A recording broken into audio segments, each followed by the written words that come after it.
Dans la vidéo d'aujourd'hui, je vais vous montrer en détail comment créer une boutique en ligne parfaite pour lancer votre business en e-commerce et ce, sans aucune compétence préalable. Alors je sais, je suis pas le premier à vous proposer ça, mais le problème c'est que la plupart des vidéos que vous trouverez sur internet ne vous révèlent pas tout ce que vous devez savoir pour réussir. Tout ça dans un seul objectif, faire en sorte que ça ait l'air toujours plus facile que ça ne l'est réellement, tout ça pour vous pousser à acheter des formations payantes. Le revers de la médaille, c'est que vous vous retrouvez bien souvent avec des informations incomplètes et il vous manque pas mal de choses pour mener à bien votre projet. Du coup, dans cette vidéo, Arthur, mon associé et moi, on va vous dévoiler en détail les solutions qu'on a pu expérimenter ces dernières années afin que vous puissiez lancer votre tout premier business en e-commerce, que ce soit pour faire du dropshipping, tout comme pour vendre vos propres produits. Alors soyez bien attentifs parce que dans cette vidéo, on va vous révéler de A à Z la méthode que des entreprises nous payent habituellement plusieurs dizaines de milliers d'euros pour qu'on puisse leur transmettre. Si vous avez de l'ambition et que vous souhaitez acquérir toutes les compétences nécessaires pour lancer un business à succès et écraser tous vos concurrents, cette vidéo est faite pour vous. Car vous allez non seulement apprendre à créer une boutique en ligne ultra optimisée, mais surtout à créer tout l'écosystème marketing qui va autour et qui va permettre d'en faire une machine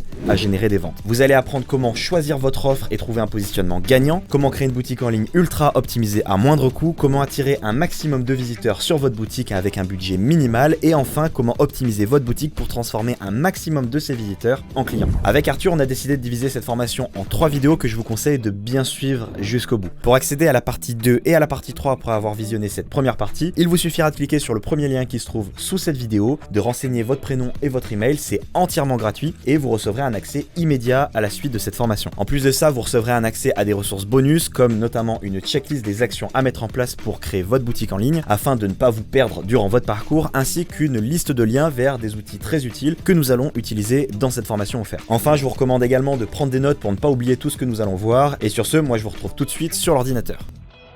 Salut, moi c'est Alex et je suis expert en marketing digital. Depuis 6 ans, j'aide des entreprises à trouver plus de clients grâce à Internet. Le marketing digital, vous savez, c'est ce vaste ensemble de compétences qui permettent de faire grossir une entreprise sur le web. Ce métier, c'est d'ailleurs celui grâce auquel j'ai pu accompagner plusieurs très grosses entreprises en e-commerce et acquérir une grosse expertise sur le sujet. Notamment par exemple une multinationale allemande spécialisée dans les appareils électroménagers qui réalise plus de 4 milliards d'euros de chiffre d'affaires pour laquelle je gère toutes les campagnes publicitaires en France. Si vous êtes ici, c'est soit parce que vous êtes déjà décidé à vous lancer en e-commerce et que vous recherchez des solutions concrètes pour le faire, dans ce cas-là vous êtes au bon endroit, soit parce que vous cherchez encore à vous renseigner sur cette opportunité. Peut-être d'ailleurs que vous vous demandez si, après toutes ces années, l'e-commerce n'est pas complètement saturé. Alors laissez-moi vous répondre concrètement. Non, l'e-commerce est loin d'être saturé. D'ailleurs, le marché mondial ne fait que grossir ces dernières années et cette tendance n'est pas prête de s'inverser. Et le mieux dans tout ça, c'est que les outils et les solutions permettant de faire de l'e-commerce n'ont fait qu'évoluer ces dernières années. Autrement dit, il n'a jamais été aussi facile de lancer un business en e-commerce et de commencer à générer des ventes sans avoir à investir des milliers d'euros au départ. D'ailleurs, la boutique que nous créons ensemble dans cette formation nous a demandé tout juste une trentaine d'heures de travail pour être créée et lancée, soit tout juste 3 bonnes journées de boulot, à laquelle on rajoute une petite matinée en plus pour lancer des publicités et générer nos premières ventes, ce qui est dérisoire quand on y pense. Alors dans cette formation, on va vous faire découvrir exactement comment on s'y est pris. Arthur va commencer par vous expliquer les concepts fondamentaux qui vous éviteront de foncer droit dans le mur, car même si créer une boutique en ligne ça va vite, il faut pas faire n'importe quoi au niveau de son choix de produit, de son positionnement et de ce genre de choses. Après quoi, vous et moi, nous allons créer notre site, l'optimiser et lancer nos publicités. Alors sur ce, moi je vous laisse avec Arthur pour cette partie théorique et on se retrouve juste après. Avant de se lancer dans la formation, on va commencer par vous mettre à l'aise et répondre à la question que tout le monde nous pose à ce stade, c'est-à-dire combien ça coûte et combien de temps ça prend de lancer son business e-commerce. Donc on va répondre en 2 temps. On va déjà parler du prix. Combien est-ce que ça peut coûter? Eh bien ça va déjà dépendre pas mal du moyen que vous allez choisir pour lancer votre business e-commerce. La première option, ça va être de faire appel à une agence spécialisée. Dans ce cas-là, il faut compter en moyenne 10 à 15 000 euros pour avoir un boulot de qualité. Et donc vous voyez que c'est une somme que tout le monde ne peut pas se permettre de dépenser, surtout au début. Et c'est quelque chose qui est du coup plutôt réservé à des personnes qui se lancent dans un 2e, 3e business, qui ont déjà un cash flow conséquent, ou alors tout simplement des personnes qui disposent de ressources assez conséquentes dès le début. Donc ça c'est pour la première option. Ensuite on va avoir une deuxième option qui va être plus courante, de faire appel à un freelance. Là, le gros problème, c'est qu'on va trouver un petit peu de tout et de n'importe quoi. Mais nous, notre expérience, c'est que pour commencer à avoir un boulot qui soit à peu près potable, on va tourner sur un budget de 3 000 euros minimum pour la création de votre site e-commerce. Attention, il faut garder en tête que ces 3 000 €, c'est l'investissement de départ. Mais en fait, vous allez avoir besoin de constamment apporter des modifications sur votre site web, un peu comme si vous aviez un magasin physique. C'est pas le jour de l'ouverture, vous faites votre assortiment et ça ne bouge plus jamais. Vous allez avoir besoin de réagencer les rayons, de mettre en avant certains produits, de lancer une offre, des promotions, tout un tas de choses qui vont faire que vous allez devoir faire appel de nouveau à votre prestataire pour modifier des choses sur votre site internet au fur et à mesure que vous allez avancer. Et ça, en fait, c'est valable que ce soit avec un freelance ou alors avec une agence spécialisée. Mais gardez en tête que ça, c'est, on va dire, le ticket d'entrée, mais que vous allez devoir faire appel de manière plus régulière à ces prestataires. La troisième option qui permet d'éviter ça, ça va être tout simplement de vous lancer par vous-même dans la création de votre site e-commerce. Et donc là, il va falloir une somme beaucoup moins importante puisqu'il faut à peu près quelques centaines d'euros. Si on compte l'achat par exemple du nom de domaine, l'hébergement, quelques outils, il faut que vous prévoyez quelques centaines d'euros tout au plus pour vous lancer et pour créer votre site e-commerce. Donc ça, c'est une option qui est plus intéressante financièrement, mais on arrive à la deuxième dimension qui est celle du temps. Et là, il y a un lien direct, forcément, pas de surprise. Si vous faites des économies en termes de budget, vous allez le rattraper sur le temps que vous allez investir, puisque nous, on estime que sans aide extérieure, sans connaissance de départ, il va vous falloir en moyenne 3 mois pour les plus rapides, les plus motivés d'entre vous, jusqu'à plutôt 6 mois en moyenne pour réussir à créer votre site e-commerce par vous-même sans compétences de départ. Nous, ce qu'on vous propose, c'est que grâce à notre formation, vous pouvez en 1 mois en moyenne, c'est ce qu'on constate, créer votre site e-commerce si vous suivez nos conseils et vous suivez nos recommandations étape par étape. Donc voilà déjà pour la réponse à cette question et on enchaîne tout de suite avec la formation et les conseils qu'on va vous donner par rapport à la création de votre site web. La problématique quand vous voulez lancer un business e-commerce, ça va être que la majorité des gens pensent qu'il suffit de mettre en ligne un site e-commerce pour réussir à vendre des produits. La réalité, vous en doutez quand même un peu si vous êtes ici, c'est que c'est loin d'être aussi simple et que ça demande un plan d'action détaillé, ça demande de savoir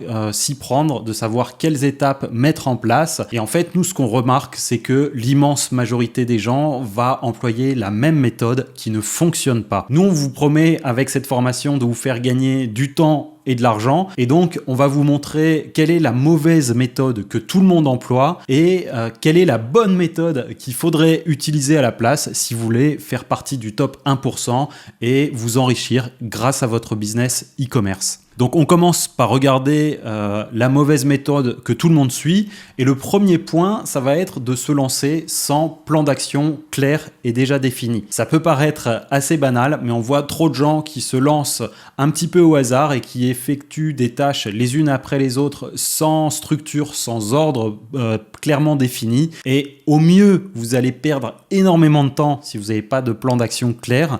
Au pire, vous allez foncer droit dans le mur. Donc on définit un plan d'action avant de se lancer. L'autre point, ça va être que souvent les personnes choisissent un produit non pas au hasard, mais elles ne vont pas prendre en compte tous les critères décisifs qui vont assurer que ce produit a du potentiel pour se vendre et donc pour générer du chiffre d'affaires. L'autre point, c'est qu'on va observer que la majorité des gens ont une cible qui, au mieux, est floue, au pire, est pas du tout définie. Et en fait, dans la plupart des cas, la cible est quand même un petit peu définie, mais quand on creuse un peu, on s'aperçoit que ils n'ont qu'une vague idée de leur cible. Et en fait, si c'est le cas, tout le reste va être bancal et vous allez risquer encore une fois de gaspiller beaucoup de temps et beaucoup d'argent si votre cible n'est pas claire. L'autre point que l'autre erreur en fait que tout le monde fait, ça va être de commencer par le site internet. En fait, gardez en tête que vous devez tout simplement mettre en place certaines étapes, comme notamment définir votre cible, votre marché, avant de vous lancer dans la création de votre site internet. Et c'est pour ça qu'on va vous donner ce plan d'action dans cette formation. On va vous donner tous les éléments théoriques que vous devez connaître avant de pouvoir vous lancer de manière efficace dans la création de votre site e-commerce. Autre point, on va retrouver dans la mauvaise méthode beaucoup de gens qui vont favoriser la beauté de leur site au détriment de l'expérience utilisateur. Là, en fait, ce qu'il faut comprendre, c'est que ça sert à rien de s'acharner sur le design pour avoir un site qui soit beau, qui soit magnifique. Déjà, parce que c'est subjectif, et en plus parce que c'est pas le plus important, c'est pas le critère décisif qui va faire que votre site fonctionne ou non. L'expérience utilisateur va être bien plus importante. Ça, c'est par exemple, le visiteur ne doit pas passer beaucoup de temps à se demander comment il ajoute un produit au panier, comment il va arriver sur une autre page, trouver le produit dont il a besoin sur votre site internet, naviguer entre les différentes catégories. Tout ça doit être très intuitif. L'exemple parfait ici, c'est Amazon. On ne peut pas dire que ce soit un site qui soit extrêmement exceptionnel au niveau design. C'est assez sobre, c'est assez simple, c'est basique. Mais en termes d'expérience utilisateur, rien n'est laissé au hasard. Tout est optimisé et on navigue très facilement sur ce site. Du coup, on y retourne avec plaisir.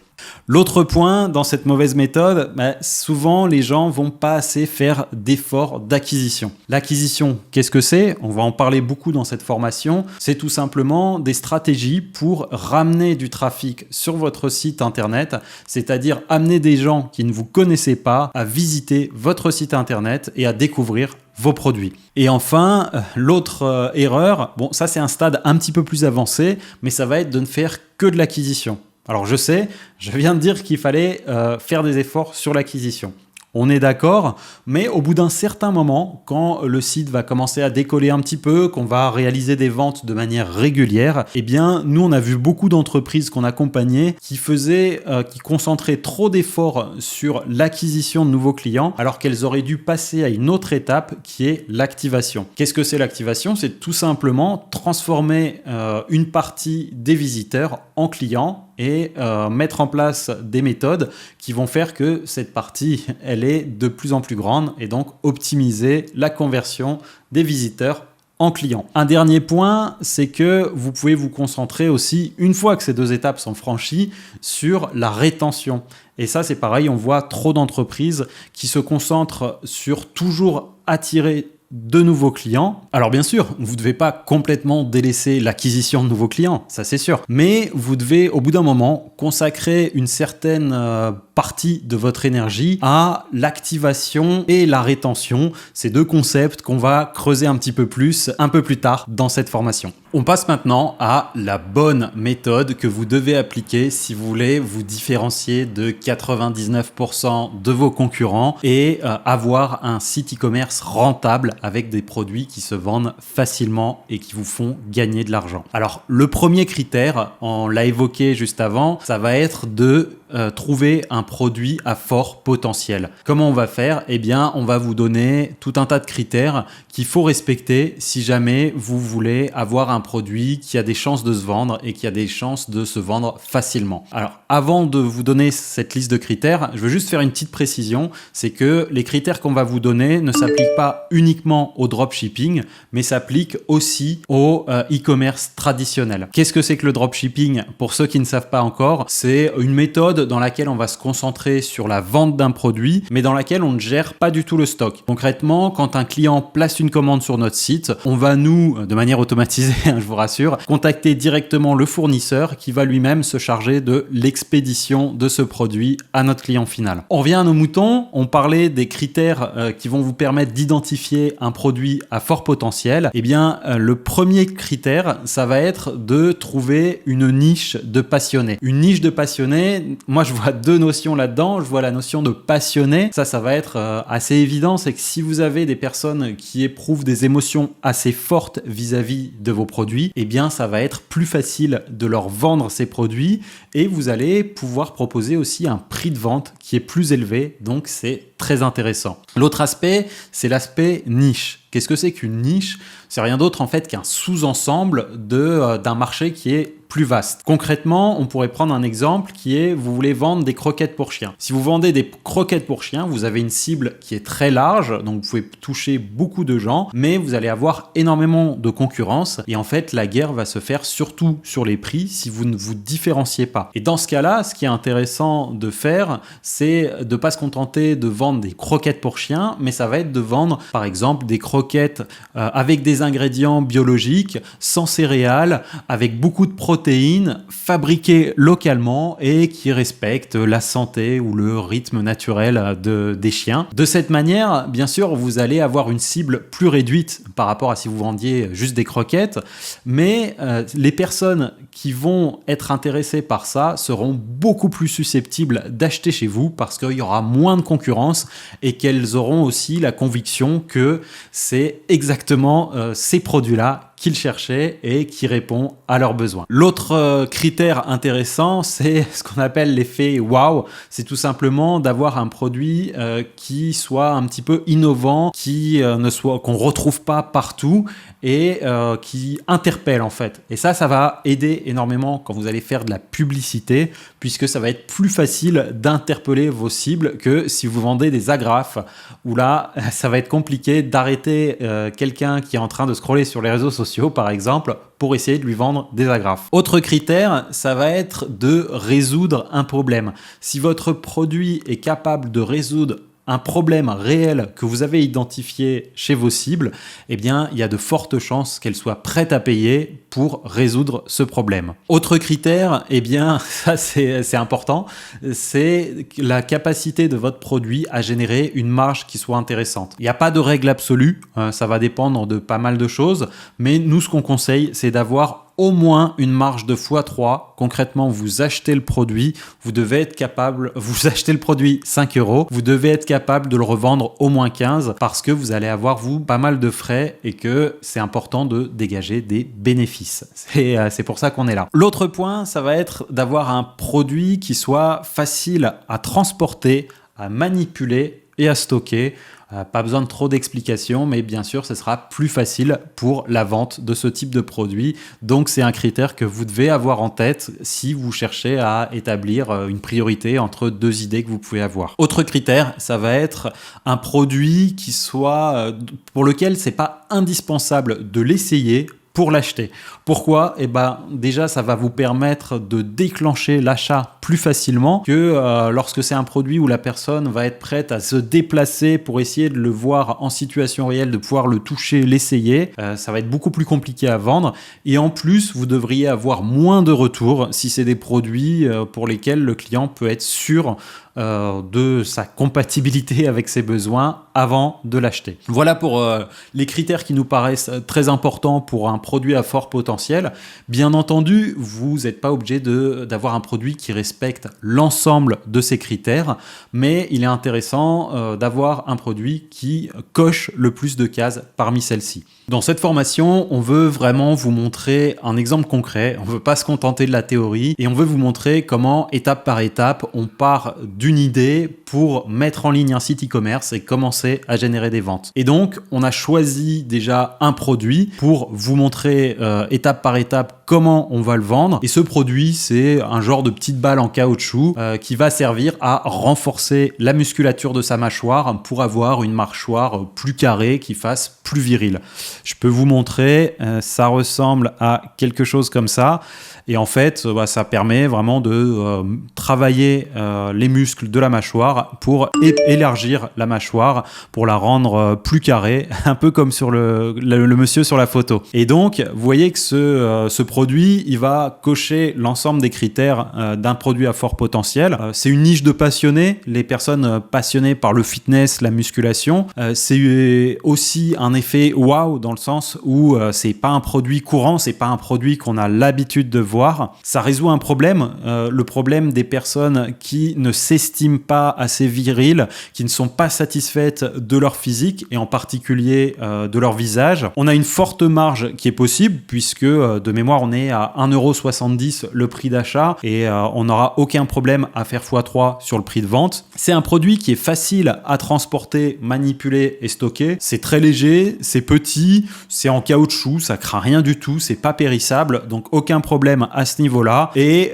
c'est pas nécessaire de l'essayer pour l'acheter. Au contraire, là, si la personne l'achète, elle pourra plus le renvoyer. Donc encore une fois, c'est impeccable à ce niveau-là. Et vous voyez qu'on peut trouver un produit qui répond vraiment à tous ces critères, même si c'est pas indispensable. Une fois qu'on a défini son produit, on va définir son marché. Et en fait, nous, les conseils qu'on peut vous donner à ce niveau-là, c'est que contrairement aux idées reçues, contrairement à ce qu'on peut entendre à droite et à gauche, eh bien, un marché avec beaucoup de concurrents, c'est pas forcément une mauvaise chose. Pour nous, c'est plutôt même un bon signal, puisqu'en fait, si vous n'avez pas de concurrents en place, c'est plutôt un signal d'alerte. Parce qu'il y a deux options possibles. Soit vous allez devoir créer la demande, créer ce marché, et ça nécessite beaucoup de frais, notamment au niveau du marketing. Et c'est quelque chose qu'on conseille plutôt à des gens qui ont de l'expérience dans le e-commerce. Et la deuxième option possible, ça va tout simplement être que personne ne veut de ce produit, qu'il n'y a pas de marché, et donc que c'est pas un hasard s'il n'y a pas de concurrent sur ce marché. Donc rappelez-vous que c'est plutôt un bon signe. Nous, c'est ce qu'on recommande si vous êtes débutant. Positionnez-vous sur un marché qui est déjà validé et sur lequel il y a déjà des concurrents qui arrivent à vendre leurs produits. L'exemple qu'on peut vous donner, c'est les restaurants. En fait, dans la plupart des villes, c'est pas parce qu'il y a un restaurant que les autres vont baisser les bras et vont renoncer à ouvrir. Au contraire, vous avez même souvent les restaurants qui sont au même endroit. Ça vous pêche pas d'avoir dans une rue piétonne même 3 pizzerias dans la même rue et tout le monde arrive à s'en sortir correctement. Donc vraiment, notre conseil, visez plutôt un marché sur lequel il y a déjà des concurrents. L'autre conseil qu'on peut vous donner, c'est d'avoir un élément de différenciation ou de spécialisation qui peut vous permettre de vous différencier de vos concurrents. Parce que c'est bien beau de s'introduire sur un marché sur lequel il y a de la concurrence, mais il faut répondre à la question pourquoi vous plutôt que vos concurrents. Et se spécialiser ou proposer quelque chose de différent, une variation différente de vos produits, eh bien ça peut être très intéressant. Si on reprend l'exemple des pizzas, soit vous allez sur le prix proposer des pizzas moins chères ou alors des pizzas rapidement livrées ou alors des pizzas vraiment traditionnelles, cuites au feu de bois avec de la mozzarella, des pouilles, du jambon de qualité et dans un cadre chaleureux. En tout cas, vous devez trouver des moyens de vous différencier de vos concurrents. Ça peut être aussi l'exemple que j'évoquais précédemment en ne ciblant pas uniquement tous les chiens quand on veut vendre des croquettes, mais uniquement les propriétaires qui sont sensibles à la composition et au lieu de production de ces croquettes. Une fois qu'on a défini son produit et son marché, il est temps de définir notre cible. Alors, c'est un petit peu la même chose, c'est deux notions qui sont complémentaires, mais en fait, si vous voulez un exemple concret, pour nous, notre marché, ça va être des jeunes hommes entre 20 et 30 ans et qui s'intéressent à l'univers de la musculation. Si on prend notre cible, ça va être quelque chose d'un peu plus précis, puisque on va dire que c'est un jeune homme de 23 ans qui a un bac+2 et qui est célibataire. Alors, célibataire, par exemple, c'est là où on va introduire la notion de discrimination. Bien sûr, toutes les personnes de notre cible ne seront pas forcément célibataires. Mais nous, on a déterminé que pour plus de la moitié, ça allait être des personnes qui sont célibataires, qui manquent peut-être un peu de confiance en eux et qui veulent avoir un physique plus viril pour justement accéder aux femmes, pour plaire aux femmes. Et donc, ça va être une majorité de célibataires. Et là où on va discriminer, c'est qu'on va se dire, ok, notre cible, c'est des célibataires. Et c'est comme ça qu'on va préciser vraiment le type de langage ou les arguments qu'il faut mettre en avant. Peut-être que ça ne s'appliquera pas à 100% de notre marché, mais notre cible va vraiment se reconnaître et nos arguments seront plus percutants pour elle. Et donc, au niveau de la définition de la cible, c'est ce qu'on vient de dire, il faut discriminer, c'est-à-dire que vraiment on part d'une tendance pour en faire une généralité. Alors ça, c'est pas bien à faire dans la vie, les généralités, mais dans le marketing, c'est exactement ce qu'il faut faire. Et la deuxième notion, c'est celle du persona. Et en fait, on va pas vous faire un cours sur le persona parce qu'on s'embarquerait un peu trop dans la théorie. Ça pourrait être une formation à part entière. Mais ce qu'il faut retenir, c'est qu'un persona, c'est une représentation semi-fictive de votre client idéal. Quand on dit semi-fictive, ça veut dire qu'il doit y avoir la moitié de cette représentation que vous allez imaginer, que vous allez déduire à partir de votre petite étude de marché, à partir de votre connaissance de ces cibles, et une autre partie qui doit se composer d'interviews de clients ou de prospects. Si vous n'avez pas encore de clients, vous pouvez tout à fait interroger des prospects pour venir apporter un maximum de précision, notamment sur leurs freins, leurs motivations, leurs objectifs, les émotions qu'ils ressentent face à telle ou telle situation.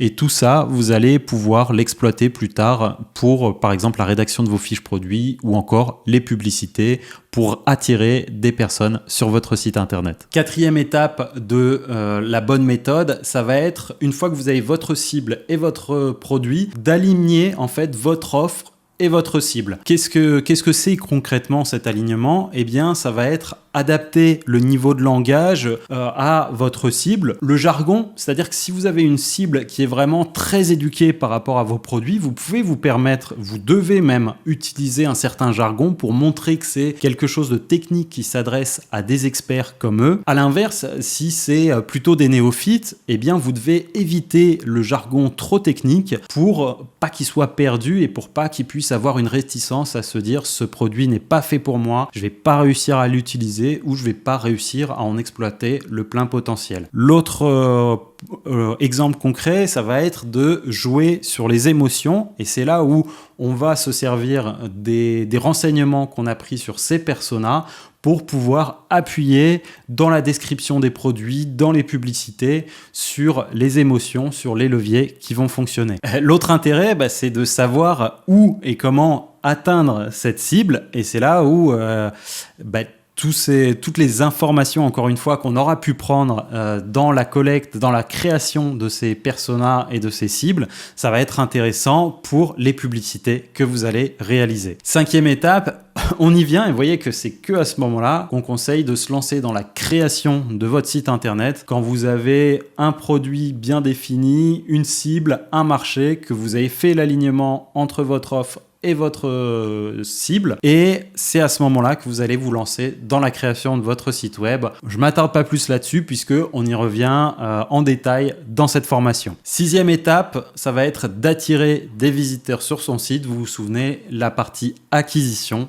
Pareil, on va y revenir en détail. Et septième et dernière étape, une fois qu'on a attiré des visiteurs sur notre site web, l'activation, on va chercher à convertir ces visiteurs en clients. Voilà les 7 étapes de la bonne méthode.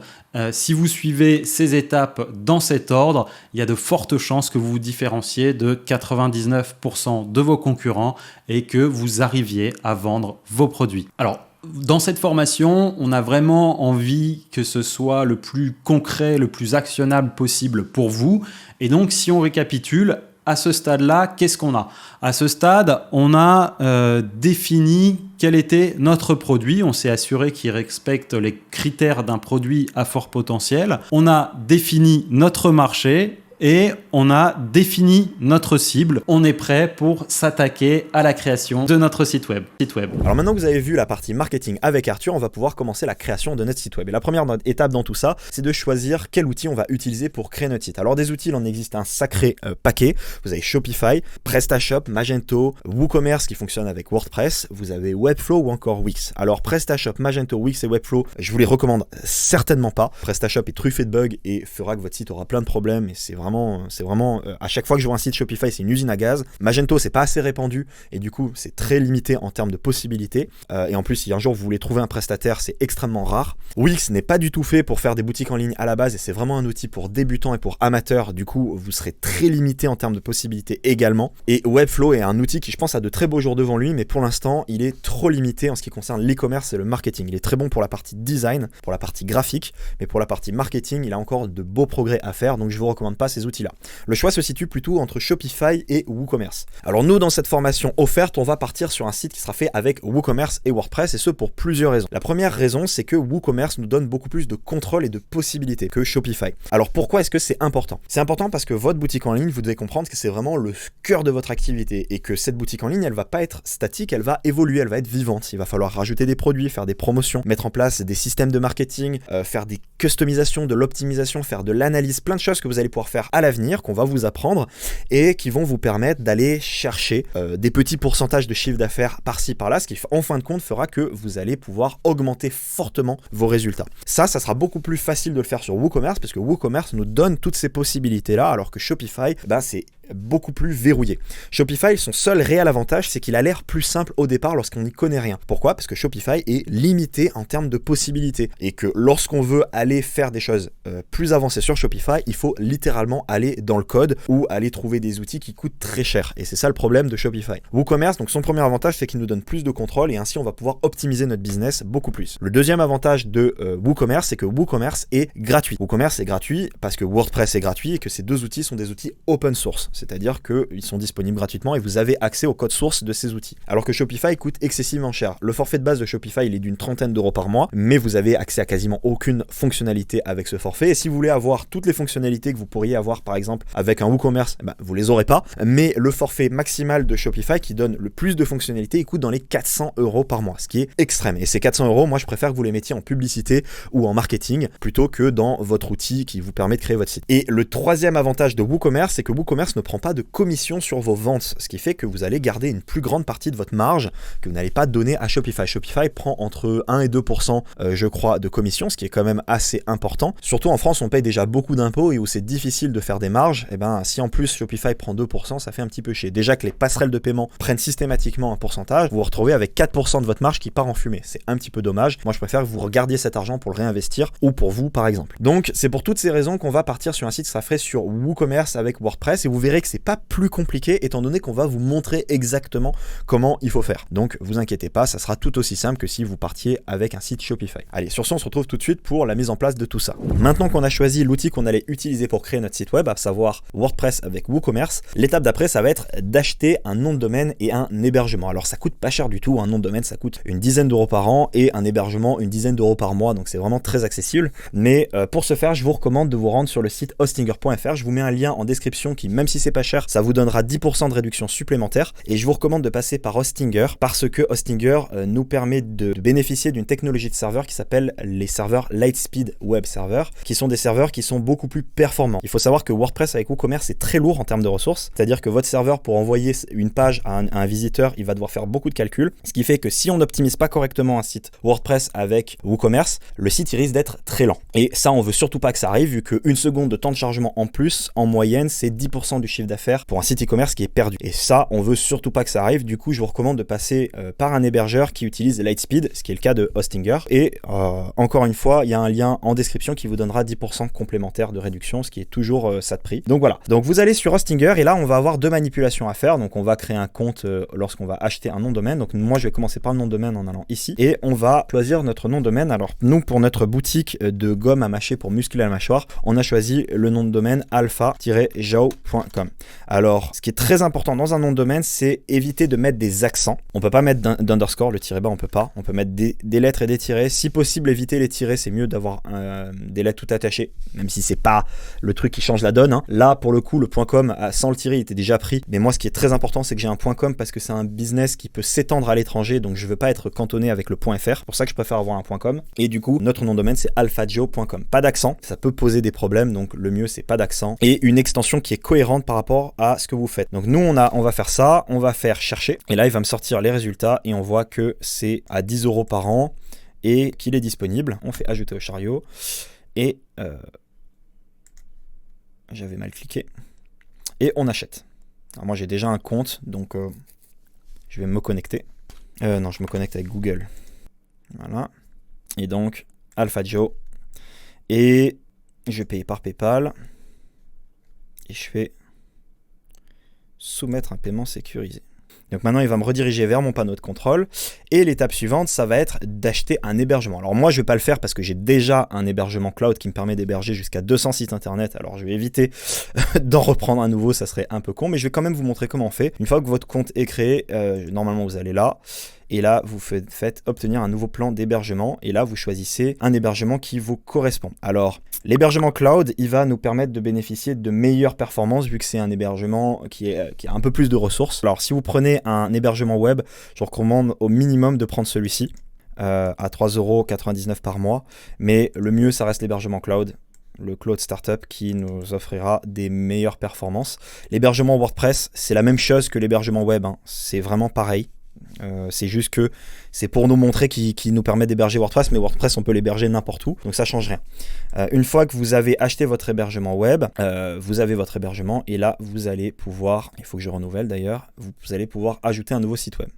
Alors pour ajouter un nouveau site web, ce qu'on va faire, c'est qu'on va faire créer ou migrer un site web ici. Et là, on va choisir autre, parce qu'on ne veut pas qu'il nous fasse faire quoi que ce soit. Créer un nouveau site web, on va faire sélectionner. Là, on va sélectionner WordPress.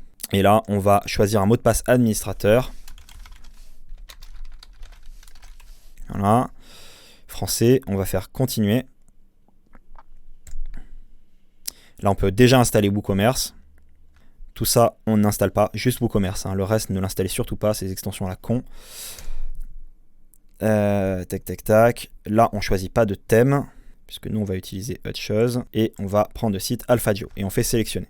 Et une fois que c'est fait, je vais le faire, je vais supprimer le site après pour vous montrer. On fait étape suivante, on utilise le profil, OK. Et là, il va créer notre site web. Donc voilà, notre site il a été créé. Donc là, on peut accéder à deux choses. Alors le panneau de contrôle de Hostinger, sur lequel on peut faire pas mal de choses, et le panneau de notre site web.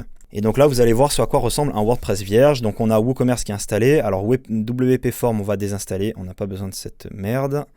Donc on va virer cette extension. WP Form, on désactive. Nous, on utilisera autre chose. Et on supprime. On a Lightspeed Cache qui est déjà installé, c'est le système de mise en cache qui nous permet de fonctionner avec Lightspeed qu'il faut optimiser.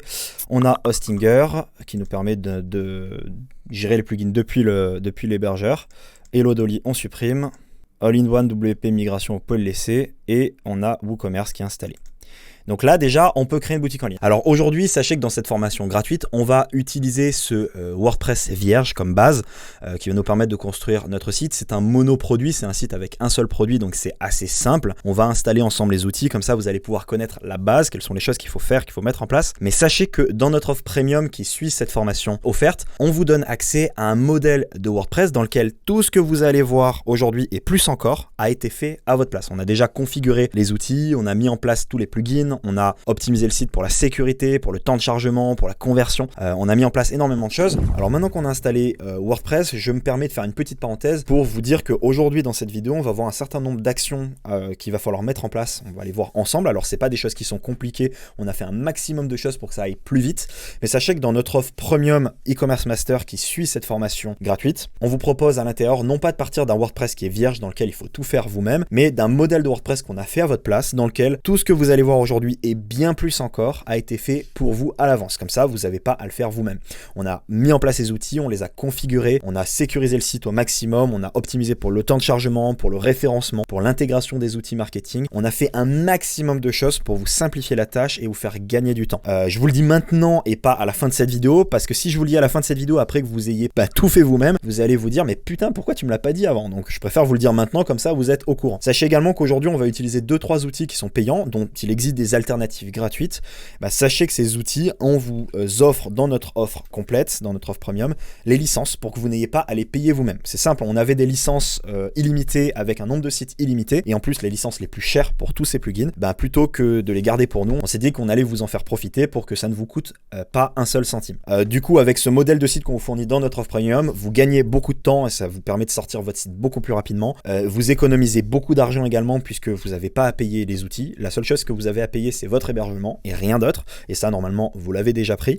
Vous prenez moins la tête, comme ça, vous pouvez vous concentrer sur la création de votre marque, la création de votre produit, etc. Et ça vous laisse plus de temps pour apprendre tout ce qui est technique petit à petit par la suite. Sachez également que cette vidéo ne devant pas durer une éternité, il y a certains éléments sur lesquels on va passer rapidement. C'est pas des trucs très importants. Alors, si vous voyez que vous posez beaucoup de questions, sachez quand même que dans l'offre premium qui suit cette formation, on aborde tous ces sujets de manière bien plus détaillée que dans cette formation gratuite. Et enfin, sachez que tous les outils qu'on va voir aujourd'hui, qu'ils soient gratuits ou payants, on vous met des liens dans la description pour que vous puissiez les télécharger. Ceci étant dit, retournons sur WordPress. Alors la première chose qu'il va falloir faire sur WordPress, c'est installer les quelques plugins dont on a besoin. Alors pourquoi est-ce qu'on a besoin d'installer des plugins?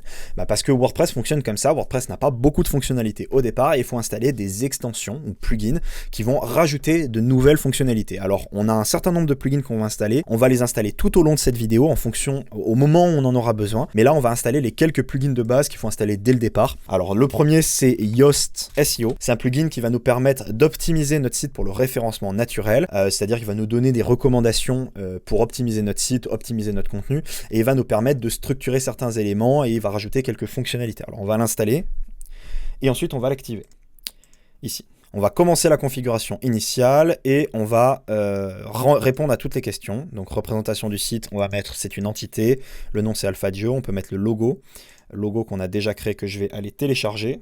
Voilà, sélectionner, enregistrer et continuer. Les profils sociaux pour l'instant, il n'y en a pas. Donc on va faire enregistrer et continuer. Préférences personnelles, non, ne suivez pas mes données. Enregistrer et continuer. L'adresse email, on s'en fout. Terminer la configuration et voilà. Ça, on s'en fout.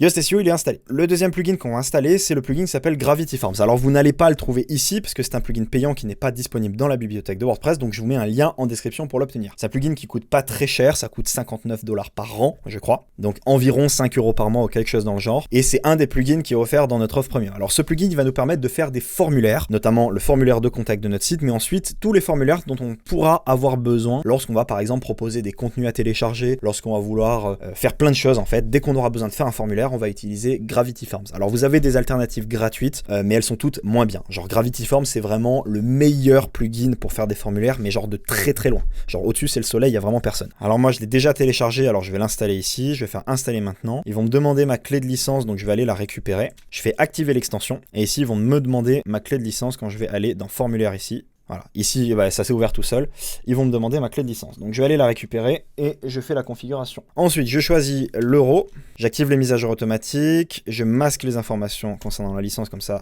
vous évitera de voir ces informations par la suite. Je ne mets rien de tout ça ici, je mets juste e-commerce, no thanks, je veux pas qu'il collecte de données, c'est très important sinon ça ralentit le site, ça fait des requêtes inutiles. Et ensuite, je fais retour au tableau de bord ici, puisque j'ai pas de formulaire à créer pour l'instant. Il faudra faire un formulaire de contact, je vous montrerai ça plus loin dans la vidéo. Une fois que ceci est fait, le dernier plugin qu'on va installer, on va aller dans Ajouter ici, c'est Styler for Gravity Form. Ce plugin, c'est un plugin qui va nous permettre de modifier l'apparence de nos formulaires. Et je vous donne le type parce que Gravity Forms, on peut pas styliser les formulaires au départ, et que moi je veux le faire, du coup j'installe ce Styler for Gravity Forms, qui me permettra de modifier l'apparence, et ça se fera dans Apparence personnalisée par la suite.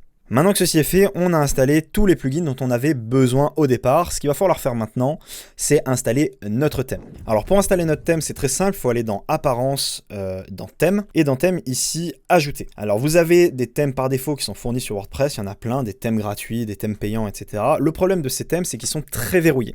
C'est pourquoi nous, on n'utilise pas un thème standard comme ceux que vous voyez à l'écran actuellement, on utilise un constructeur de page. Et le constructeur de page qu'on utilise, c'est Divi. Alors un constructeur de page, qu'est-ce que c'est? Eh ben c'est un thème qui va nous permettre de modifier notre site, notre page, avec des outils drag and drop, des modules, des sections. On va mettre nos éléments à l'intérieur, sans avoir à écrire de code, je vous rassure, c'est simple à utiliser, mais ça va nous permettre d'avoir le contrôle sur notre site. Pourquoi? Parce que le site, c'est vraiment notre boutique, c'est vraiment le centre de notre activité en e-commerce, et nous, on va vouloir par la suite optimiser ce site, améliorer chaque petit détail, et pour ce faire, il nous faut du contrôle. Le problème des thèmes comme ça, des thèmes par défaut, des thèmes standards, c'est qu'ils sont extrêmement verrouillés, et on peut pas aller chercher la petite optimisation et chercher les pourcentages d'amélioration. Et ça, c'est à la fin, en bout de course, une fois que notre boutique elle fonctionne, un gros problème, un gros manque à gagner. Et la plupart de ces thèmes, en plus de ça, ils ont énormément de problèmes qui se révèlent une fois qu'on fait un audit, une fois qu'on fait une analyse du site.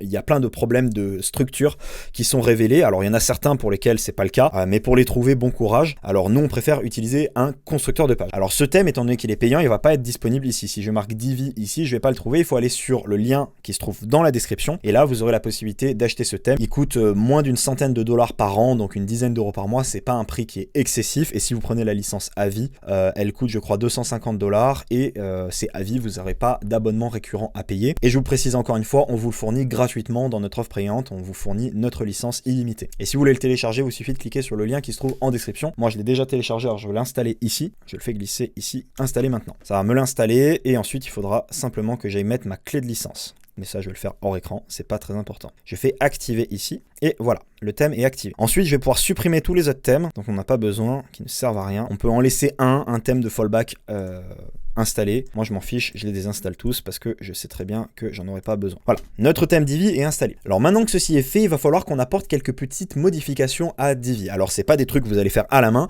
je les ai faites à votre place, mais le truc, c'est que je ne peux pas les faire directement dans Divi, puisque Divi, c'est un thème que c'est pas moi qui le contrôle, et en plus de ça, si jamais on modifie les fichiers de Divi, à chaque mise à jour, nos modifications, elles vont être perdues. Alors, ce qu'on va faire, c'est qu'on va installer un thème enfant. Ce thème enfant, je l'ai créé pour vous, vous avez rien à faire, je vous le donne dans les ressources de cette formation. Donc, vous cliquez sur le lien qui se trouve dans la description, vous accédez à la suite de cette formation, et là, vous aurez accès à ce dossier ici qui vous permettra de télécharger ce thème enfant. Alors, le thème enfant, il est ici, je vais le télécharger. Et je vais aller l'installer. Donc c'est la même procédure, je fais ajouter et je fais téléverser un thème, j'ai oublié de cliquer là, téléverser un thème, je le fais glisser ici et je l'installe. Et là je fais activer. Alors ça va désactiver Divi, mais vous allez voir ce que ça va faire. Maintenant j'ai thème enfant et j'ai Divi. Divi, je n'ai plus la possibilité de le supprimer. Pourquoi? Parce qu'il est utilisé par ce thème enfant. Et le thème enfant qui est ici, on a marqué ceci est un thème enfant de Divi. Alors qu'est-ce que ça fait un thème enfant? Un thème enfant, ça vient apporter des modifications au thème parent. Et le thème parent, lorsqu'il est mis à jour, le thème enfant, lui, ne bouge pas. Ce qui fait que nos modifications, elles sont pas affectées. Et ça nous permet d'aller rajouter des éléments, d'aller modifier des choses. Nous, on n'a rien à faire, hein. J'ai déjà tout fait pour vous, je vous rassure, c'est très simple. Mais comme ça c'est fait et comme ça des trucs sont améliorés. Alors j'ai fait plusieurs choses, j'ai amélioré la sécurité de WordPress en désactivant certaines fonctionnalités de WordPress dont vous n'aurez pas besoin et qui étaient des failles de sécurité. J'ai amélioré quelques éléments de Divi, j'ai réautorisé la possibilité de zoomer sur Divi qui améliore l'ergonomie sur mobile, notamment pour les personnes qui ont des problèmes de vue. Enfin, j'ai fait pas mal de modifications comme ça pour faire en sorte que le site il soit mieux optimisé et pour mieux respecter les bonnes pratiques et pour qu'il soit plus sécurisé. Maintenant qu'on a installé le thème enfant, on va pouvoir passer aux petits réglages généraux. Alors maintenant, il va falloir modifier 2-3 petits réglages de WordPress par défaut. Pour ça, on va aller dans Réglages ici. Et dans Réglages, vous allez pouvoir passer sur ces différents éléments. Ici, mon slogan, je vais l'enlever et je vais rien mettre. On peut modifier l'adresse d'administration ici, mettre la bonne adresse. Le rôle par défaut, on s'en fiche. Vous pouvez modifier le fuseau horaire. Nous, c'est UTC+2, je crois, il me semble. Vous pouvez modifier le format de date. Par exemple, aller mettre 20 mai 2023. Moi, je trouve que c'est mieux. L'heure, on peut mettre 13h54. La semaine débute le lundi, c'est très bien. Et on va devoir modifier ici les permaliens. Alors, pour les permaliens, il faut aller modifier ce truc. Le permalien, c'est quoi? C'est lorsque vous avez un blog sur votre site, c'est la structure de lien de votre blog. Par défaut, vous avez une structure qui ressemble à ça en fait, où vous avez l'année, le mois, le jour de publication de votre article, et ça c'est pas bon pour le référencement.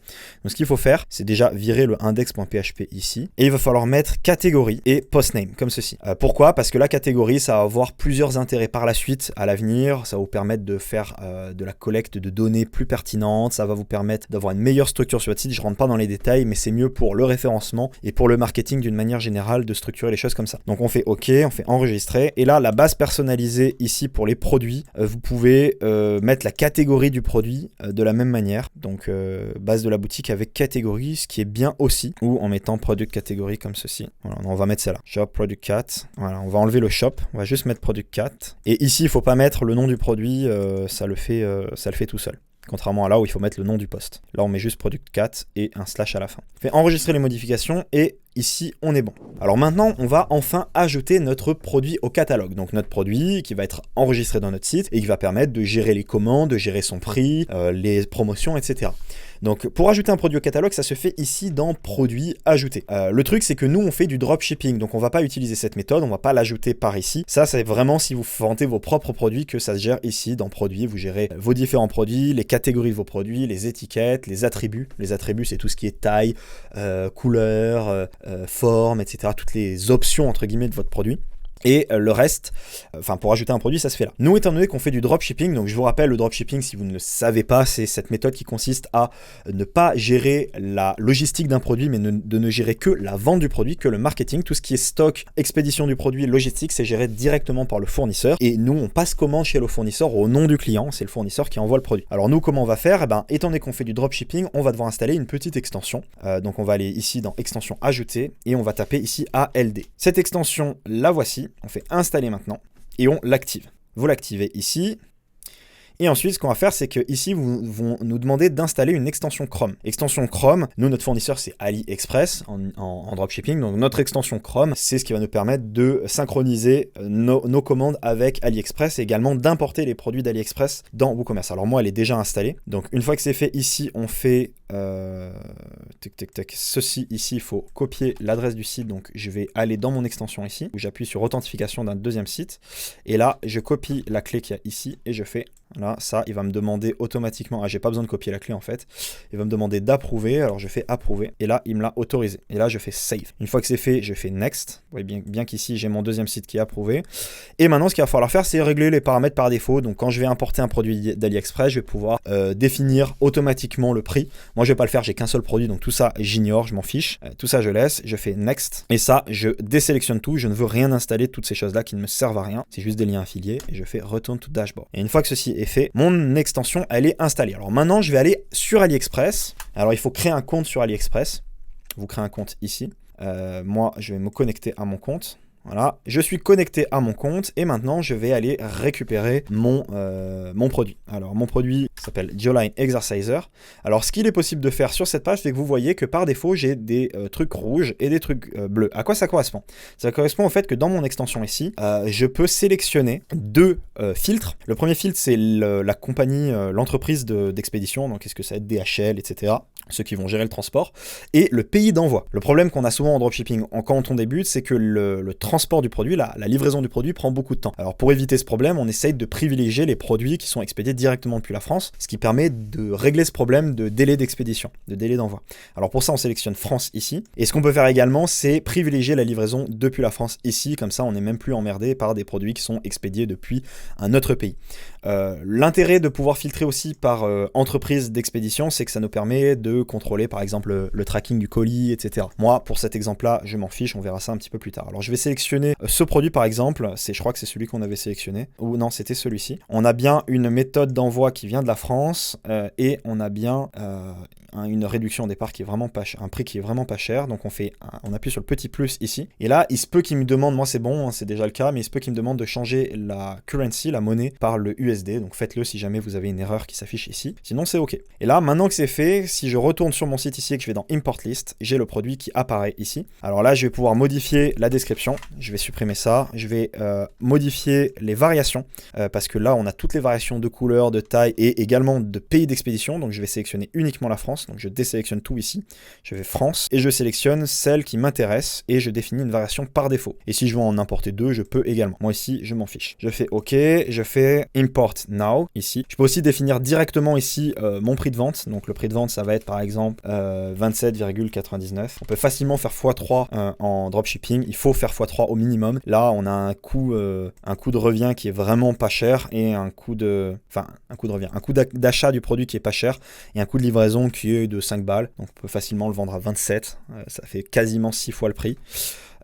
Et ici, on peut définir le tarif par défaut, le tarif normal, ce qui fait qu'on aura sur notre boutique un tarif par défaut qui sera barré et un tarif de vente, ce qui donne l'impression qu'il y a une réduction. Donc on va mettre par exemple 34,99. Et voilà, j'ai importé mon produit, et maintenant si je vais dans produit ici, vous voyez que j'ai un produit qui est rajouté à mon catalogue. Et ce qui se passera, c'est que quand j'aurai une commande dans WooCommerce ici, dans WooCommerce commande, je vais avoir ici un tableau avec mes commandes, et j'aurai à côté de chaque commande un petit bouton qui me permettra en un seul clic de passer commande sur AliExpress avec les informations du client. Donc je clique, ça va ouvrir automatiquement l'onglet d'AliExpress, ça va aller sur le produit, ça va l'ajouter au panier, ça va passer commande pour mon client. À ma place, ça se fera automatiquement. Alors maintenant qu'on a fait tout ça, on va enfin pouvoir créer les pages de notre boutique. Alors comment est-ce qu'on va faire? Nous, c'est une boutique monoproduit, donc il n'y a qu'un seul produit qui est en vente, donc on va pas faire une structure avec une page d'accueil, avec des pages catégories, etc. On va faire une structure beaucoup plus simple, sur laquelle notre page d'accueil, c'est notre page de vente, et ensuite, cette page d'accueil, on aura un bouton d'ajout au panier, et ce bouton, il nous enverra directement au formulaire de paiement. On va supprimer le panier, et on va faire en sorte que le process soit plus simple. Ce qui est bien avec WordPress, c'est que même si on fait ça au départ, et qu'ensuite on rajoute d'autres produits, on pourra très facilement adapter notre site, modifier la structure de notre site pour en faire un site pluriproduit ou multiproduit, je sais pas comment on pourrait dire, multi c'est bien, un site avec un catalogue de produits avec plus qu'un seul produit. Donc ce qu'on va faire pour modifier l'apparence de nos pages, on a Divi qui est installé, qui est configuré, ce qu'on va faire c'est qu'on va aller dans toutes les pages ici, et là on a déjà normalement une page d'accueil, non on n'a pas de page d'accueil, donc il va falloir ajouter une page et l'appeler Home par exemple, HOME, ou Accueil. On va l'appeler accueil puisqu'on est en France et que le site il est en français. Voilà, accueil. Et là, on fait publier. Pour l'instant, on n'a rien d'autre à faire. On va retourner dans WordPress. Et ce qu'on va faire, c'est qu'on va retourner ici dans les réglages, dans, je crois que c'est dans lecture, il me semble. Oui, c'est dans lecture. Et dans lecture, on va dire la page d'accueil affiche une page statique. Et là, on sélectionne la page d'accueil. La page d'article, on s'en fout. Non, on va pas faire de blog. Donc, on laisse comme ça. On fait enregistrer. Voilà, ça c'est bien enregistré. Là, je retourne en page et je retourne dans ma page d'accueil. Donc ici, et là, je vais faire modifier. Alors ici, on va voir plusieurs choses qu'il va falloir mettre en place. La première chose qu'il vous faudra, ça c'est pas obligatoire, vous pouvez définir une image mise en avant qui va s'afficher sur Google à côté du résultat, quelquefois, et qui va s'afficher, si vous partagez par exemple le site sur les réseaux sociaux, ça va afficher une image, vous pouvez mettre ça comme ça, ou mettre autre chose, ou mettre ça, on s'en fiche, vous pouvez mettre une image mise en avant. Vous pouvez aussi aller définir un extrait de la page, vous pouvez remplir différentes informations qui sont ici. Et par contre, ici, on a l'optimisation de Yoast SEO. Ça, c'est très utile parce que Yoast, il va vous donner plusieurs conseils. Alors ici, vous allez pouvoir modifier le slug. Là, on s'en fout puisque c'est la page d'accueil, donc ça ne tiendra pas compte de ce réglage. Mais par contre, vous allez pouvoir modifier le titre et par exemple mettre une promesse ici du genre alors la page, on s'en fout. Voilà, on va juste mettre accueil et là, on va mettre la promesse. Donc nous, c'est un truc pour muscler la mâchoire. Donc on va mettre obtenez une mâchoire. Voilà. Obtenir une mâchoire séduisante par exemple. Ici on va mettre une méta-description, alors je vais pas le faire parce que c'est pas utile pour moi pour l'exemple, mais je le ferai plus tard de mon côté, mais il faut mettre une description, c'est ce qui s'affichera ici dans les résultats sur Google, en dessous, donc il faut faire une description qui donne envie de cliquer. Voilà. Ensuite, ici, vous allez avoir des conseils d'optimisation SEO qui vont s'afficher en fonction du mot-clé que vous marquez là. Donc pour ça, le mot-clé, il faut aller analyser Google. Notamment, vous pouvez le faire avec une extension comme Keyword Everywhere qui va vous donner volume de recherche pour les mots-clés que vous tapez sur Google, qui va vous permettre de savoir sur quoi vous basez pour faire de l'optimisation. Il y a des outils bien plus poussés que ça, mais on ne va pas s'étaler là-dessus pour l'instant. Une fois que ceci est fait, on fait mettre à jour. Et là, on va pouvoir faire modifier avec le Divi Builder. Et c'est là que toute la magie va commencer. Alors ici, vous avez la possibilité de construire à partir de zéro pour créer votre page. Mais moi, ce que je vous recommande de faire, parce que c'est difficile on n'est pas tous bons en design, on n'a pas tous l'expérience, etc. Donc ce que je vous recommande de faire, c'est d'utiliser choisir la mise en page. C'est une fonctionnalité de Divi qui est exceptionnelle, puisque Divi nous propose des centaines, on a en tout plus de, ils sont en train de se charger, on a plus de 200, waouh, il y en a combien ? Ah ouais, on a 314 packs de mise en page qui sont proposés par Divi. Ce qui nous permet d'avoir l'équivalent de tout ce qu'on veut. Alors la plupart sont faits pour les sites vitrines, donc pour la vente de services, mais on a quand même pas mal de mises en page qui sont faites pour la vente de produits. Alors ce que vous pouvez faire, c'est cliquer sur une mise en page et regarder à quoi ressemble la page. Vous pouvez faire aussi View a Live Demo pour aller regarder à quoi ressemble la page. Alors ça, pour le coup, c'est un site vitrine, mais on a quelquefois des boutiques en ligne, notamment vous pouvez filtrer ici par catégorie et ça vous permettra de partir d'une base, ce qui vous fera gagner beaucoup de temps. Même moi, je le fais alors que j'ai de l'expérience parce que ça me simplifie la vie, ça m'évite, lorsqu'on veut aller vite, ça m'évite de tout inventer, d'inventer tout mon design en partant de zéro. Et en plus de ça, c'est quand même malgré tout par la suite complètement modifiable. Vous pouvez vraiment tout arranger comme vous le souhaitez. Donc moi j'ai déjà choisi le modèle que je voulais utiliser, c'est celui-ci, Beauty Product. Et là dedans on a plusieurs pages qui sont proposées, notamment une page Shop, ce qui est bien parce que c'est la page de laquelle on pourra partir lorsqu'on passera en multi-produits. Mais celle que je vais utiliser, moi, c'est Landing. C'est pas fait pour la page d'accueil normalement, mais j'aime bien le design qu'elle a. Je vais vous montrer à quoi ça ressemble en live. Ça ressemble à ça. On a beaucoup d'animations. Alors moi, je vous recommande par contre de pas faire comme moi. Là, on est sur une page qui est très illustrée avec beaucoup d'images et du coup, je vais avoir un gros travail à faire sur l'illustration. Je vais devoir faire.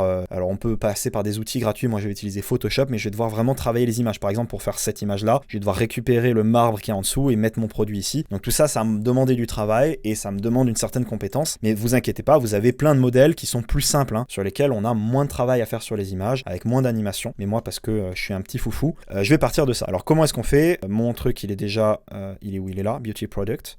Je fais Use this layout et je coche bien remplacer le contenu existant. Use this layout. Alors il faut que j'authentifie mon compte, je ne l'ai pas fait. Donc je vais aller chercher ma clé de licence Divi et je suis à vous tout de suite. Donc ça y est, mon modèle de page, de mise en page, il a été importé. Alors on va pouvoir le modifier. Alors je vais vous présenter rapidement comment Divi fonctionne. Divi, on a des sections en bleu, comme ceci. C'est les sections de mon contenu, dans lesquelles on va avoir des lignes avec à l'intérieur des colonnes. Et dedans, on va avoir des modules. Par exemple, là, on a un module image, un module texte. Et donc, c'est simplement une structure en poupée russe avec donc, des sections et à l'intérieur, mon contenu. Et donc là, étant donné que je pars d'une base qui est saine et qui est propre, elle est bien responsive. Si je passe sur mobile, ça fonctionne bien. Ici, on peut tester l'affichage sur mobile. On peut faire vraiment... Et on voit que l'affichage ici, il est impeccable.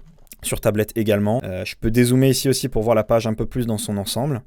Prendre un peu de recul, ce qui peut être toujours bon à faire. Et ici, j'ai une vue filaire qui me permet de voir la structure de mon contenu sans voir l'apparence. Mais moi, je préfère être en WYSIWYG, donc what you see is what you get, comme ceci, parce que ça sera plus facile. Alors, qu'est-ce qu'on va faire ? On va modifier les différents éléments de notre page, la promesse et tout. Ici, je vais mettre par exemple le nom de mon produit, donc Alpha Joe Beauty Product. Je vais marquer une promesse. Obtenez une mâchoire séduisante en 5 minutes par jour. Et je vais aller modifier mon design. Je vais aller ici modifier ce bouton parce que ce bouton il me plaît pas. Alors vous avez une fonctionnalité de Divi qui est très pratique, c'est la fonctionnalité de pré-réglage ici, qui permet d'enregistrer des pré-réglages. Vous pouvez en faire plusieurs pour chaque module. Donc là c'est le module bouton, ce qui fait que quand vous rajouterez un autre bouton, vous pouvez aller piocher dans ces pré-réglages pour éviter d'avoir à remodifier l'apparence vous-même. Donc là par exemple si je veux que mon bouton il soit jaune, je vais faire hors caméra après, je vais prendre le temps de tout faire plus en détail, mais si je veux que mon bouton, par exemple le texte soit noir, que le bouton il soit jaune, qu'il ait une épaisseur de 10, 15, non, là à gauche à droite je vais rien mettre, je vais mettre 12 et 12 par exemple. Là, on a un bouton qui est un peu plus gros. Ce jaune-là, je l'aime pas, mais c'est pas grave, c'est pour l'exemple. Après, ce que je peux faire, c'est appliquer les styles au pré-réglage actif ou alors créer un nouveau pré-réglage ici, à partir des styles actuels. Ce qui fait que si je rajoute un autre bouton, là, je vais faire appliquer les styles au pré-réglage. Voilà, là, on a ce pré-réglage qui est actif sur le truc. Si je fais un autre bouton, je vais pas faire comme ça. Je vais le supprimer, parce que forcément si je le duplique il sera identique. Mais si je rajoute par exemple ici un autre bouton, on voit qu'il a gardé les pré-réglages que j'ai définis ici. Et donc ça c'est plutôt pratique. Donc je vais modifier l'apparence ici, je vais modifier l'image, je vais mettre une image de mon produit que je vais aller détourer. Je vais faire pas mal de petits trucs. Et une fois que j'aurai modifié l'apparence de ma page, je vous retrouve juste après. Et je vous précise également que dans notre offre premium, à la suite de cette formation, on vous apprend à vous servir de ça et de chacune des fonctionnalités. Vous avez un module complet sur Divi qui vous permet de le prendre en main, de le maîtriser, de pouvoir créer le site de vos rêves de la façon la plus précise possible. Petite précision également, lorsque vous avez un template comme celui-ci, ce qui est bien et ce qui est cool avec Divi, c'est que si vous allez sur le site de Divi, donc Elegant Theme, et que vous allez dans les ressources, vous pouvez trouver un article correspondant au modèle que vous avez choisi. Et si vous regardez dans cet article, en général en bas, vous avez la possibilité de télécharger le pack d'images qui ont été utilisées pour faire le modèle. Et dedans, dans ce pack, vous avez à l'intérieur tous les mock-ups. Alors vous avez les photos qui sont utilisées, ce qui est bien, que vous pouvez modifier, mais vous avez aussi tous les mock-ups en fichier Photoshop que vous pouvez ouvrir avec Photoshop ou avec des outils même des alternatives comme Photopea, je crois, qui ouvrent les fichiers PSD, et vous pouvez ensuite les modifier, ce qui est vachement bien quand même quand on y pense, puisque ça permet de récupérer ce avec quoi a été fait notre site et d'adapter vraiment le même modèle sans sortir du cadre, puisqu'ils nous fournissent vraiment tout ce qu'il faut, et en plus c'est gratuit, hein. Donc ça c'est vraiment cool. Alors maintenant qu'on a vu ça, on va ensemble pouvoir créer nos menus. Alors les menus dans WordPress, comment ça se fait ? On va dans Apparence et dans Menu ici, et c'est là qu'on va pouvoir créer nos menus. Alors on va pas créer le header et le footer, donc l'entête et le pied de page, on va créer le menu qui se trouve à l'intérieur de chacun de ces éléments. Donc par exemple ici sur ce template j'ai un header qui fait tout ça. Moi ce qu'on va créer là c'est le menu qu'il y a ici, hein. C'est pas tout le header, ça je vous montre juste après. Alors pour créer un menu, on va ici, on va faire par exemple menu du header, voilà, donc de l'entête, header ça veut dire en tête. Je fais créer le menu et je vais rajouter les différents liens de mon menu. Alors nous c'est un site one-pager monoproduit, donc on va pas avoir 50 pages sur le site, on va avoir la page d'accueil, la page de contact et la page de paiement et rien d'autre. Du coup dans mon menu ce que je vais faire c'est que je vais pas avoir des liens qui mènent vers d'autres pages, ce que je vais faire c'est que je vais avoir des liens d'encre. Les liens d'encre c'est un lien qui va m'emmener là où je veux sur la page. Alors comment est-ce qu'on fait ça ? Dans Divi par exemple ici, je vais mettre, ou plutôt un peu plus bas au niveau du texte ici, sur cet élément là, et je vais mettre une ID ici dans avancé, donc avantage, et ça va correspondre au lien avantage, et là je vais rajouter un lien personnalisé et je vais l'appeler avantage. Voilà, et là je mets dièse avantage comme ceci, et après ça fera que quand je cliquerai là-dessus, ça m'emmènera automatiquement ici comme ceci. Donc je vais faire ça, là je peux rajouter différents liens, je vais pas tous les faire maintenant, je vous montre juste comment est-ce qu'on fait, et une fois que c'est fait, je fais enregistrer mon menu ici, et voilà, j'ai mon menu du header qui existe. Maintenant ce que je vais faire, c'est que je vais retourner dans Divi ici, dans mon theme builder, je vais vous expliquer à quoi ça sert juste après.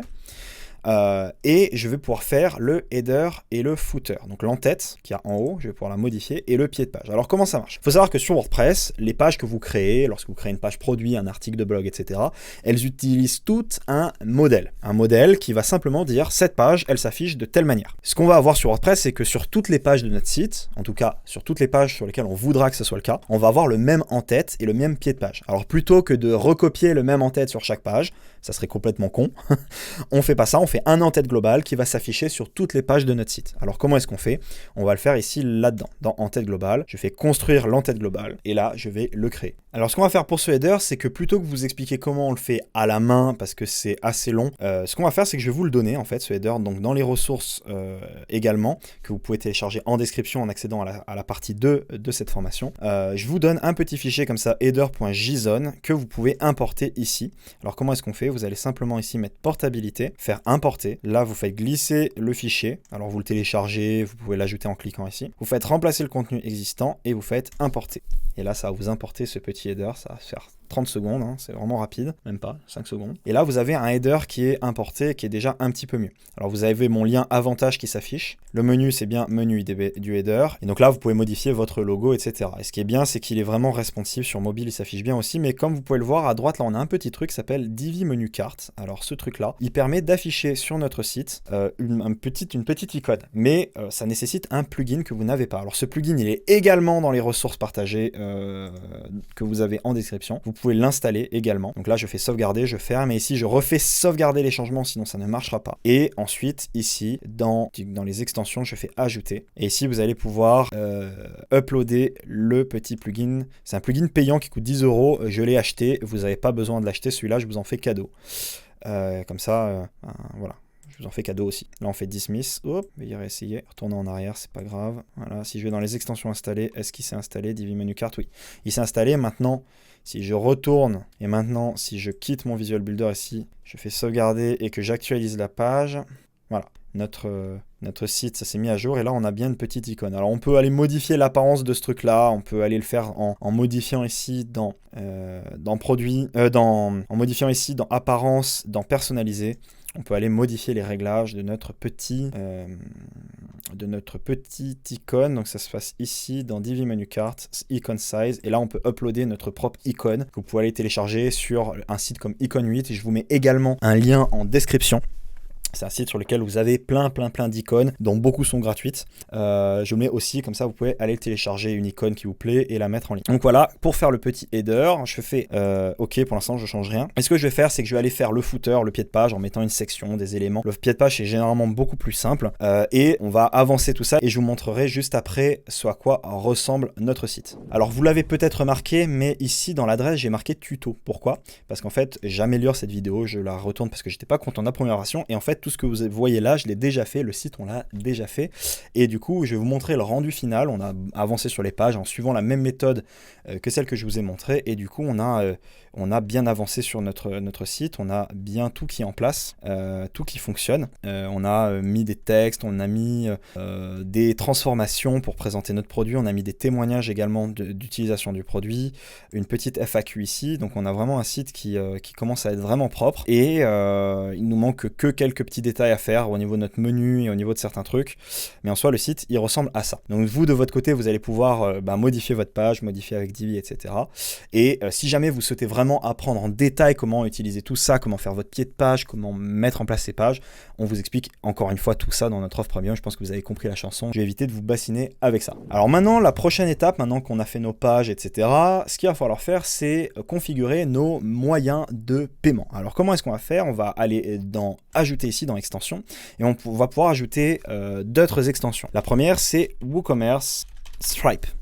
Stripe for WooCommerce, je crois qu'elle s'appelle, c'est celle-ci. Alors c'est une passerelle de paiement qui utilise la plateforme Stripe qui permet de récupérer les paiements en carte bleue. Ce que je vous recommande en général, c'est d'avoir à la fois la plateforme Stripe et à la fois la plateforme PayPal. C'est vraiment le strict minimum. Ensuite, vous avez d'autres plateformes de paiement que vous pouvez mettre en place. Celles-ci sont vraiment les deux de base. Donc on va installer maintenant. Je vais vous montrer comment est-ce qu'on configure Stripe, parce que c'est un petit peu plus complexe que PayPal. PayPal, il y a juste 2 boutons à appuyer, mais je vais installer les deux et je vais vous montrer pour Stripe. Alors me voilà sur mon compte Stripe. Alors vous de votre côté, il va falloir créer un compte sur Stripe, le valider, etc. D'ailleurs, il faut que je mette à jour mes informations d'entreprise, j'avais pas vu. Et ici, on va pouvoir configurer nos paiements. Alors les données que vous voyez, c'est des données de test, vu que je suis en mode test ici. Vous avez sur Stripe deux modes, le mode live, donc le mode effectif qui fonctionne, et le mode test qui sont identiques, c'est deux choses en miroir, sauf que le mode test vous permet de faire des fausses transactions de test, qui permet de vérifier que votre synchronisation, elle marche bien. Alors moi, ce que je vais faire, c'est que je vais connecter le mode test, et ensuite, de votre côté, il faudra faire les deux, le mode test puis le mode live, mais c'est exactement la même méthode. C'est vraiment, à ISO, c'est pareil. Donc ce qu'on va faire, c'est qu'on va aller dans nos extensions fraîchement installées ici, et on va aller ici dans WooCommerce, réglages, et dans paiement. Dans paiement, comme on a installé Stripe et qu'on l'a activé, on a plein de modes de paiement qui ont été rajoutés, notamment Stripe ici. Alors comment est-ce qu'on fait? On va cliquer sur terminer la configuration. Et là, on va essayer de se connecter comme ça. Je suis pas sûr que ça marche. Parfois, ça ne veut pas. On va essayer. Je me connecte à mon compte. Je fais connecter. Retour à WooCommerce. On espère que ça marche. Ouais, ça a fonctionné. Donc là, ça s'est connecté. Alors maintenant, ce qu'il faut faire, c'est modifier les clés de compte. Alors vous avez ici des clés qui ont été rajoutées. Si vous, ça ne marche pas, vous avez la possibilité de le faire manuellement, de rajouter vos clés à la main. Alors là, ce sont mes clés live qui ont été mises. Là, j'ai mes clés test. Moi, ce que je vais faire, c'est que je vais faire les clés test pour vous montrer. Alors pour ce faire, on va aller dans Stripe ici, dans développeur, dans clé API. Et là, dans clé API, vous avez une clé publique que vous allez copier. Une clé privée, je vais le faire en dehors de l'écran, comme ça j'aurai pas à le flouter, que vous allez copier et coller ici également, et ensuite on aura une clé de webhook. Alors la clé de webhook, comment est-ce qu'on fait? Je vais vous montrer ça ici. On va ici copier ce lien, on va aller dans webhook ici, c'est simplement un truc qui va nous permettre de communiquer avec Stripe, on fait ajouter un endpoint, et ici on va copier notre endpoint, faire sélectionner des événements, là on fait sélectionner tous les événements, on ajoute des événements, on descend tout en bas, on fait ajouter un endpoint, et ici, notre endpoint, il a été rajouté. Ce qu'il faut faire ensuite, c'est révéler la clé de signature qu'il y a ici et aller la coller ici. Donc, je vais faire mes deux clés, donc la clé qu'il y a ici, la clé secrète de test et la clé de signature, et je vous retrouve juste après. Donc, j'ai collé mes deux clés. Ce que je vais pouvoir faire ici, c'est tester la connexion. Il va me dire si ça marche. Connexion réussie, je fais enregistrer les clés de test, et je valide. Alors moi de mon côté, ici j'ai marqué paiement désactivé, c'est normal, il faut que je revalide les informations de mon entreprise sur Stripe, ça fait depuis hier que j'ai ça, j'ai pas eu le temps de m'en occuper. Du coup, je peux recevoir les paiements, mais c'est pas transféré à mon compte bancaire, ça fait un peu chier d'ailleurs. Mais c'est pas un souci, vous aurez pas ce problème-là. Si votre compte il a été créé récemment et que vous l'avez validé, il n'y aura pas de problème.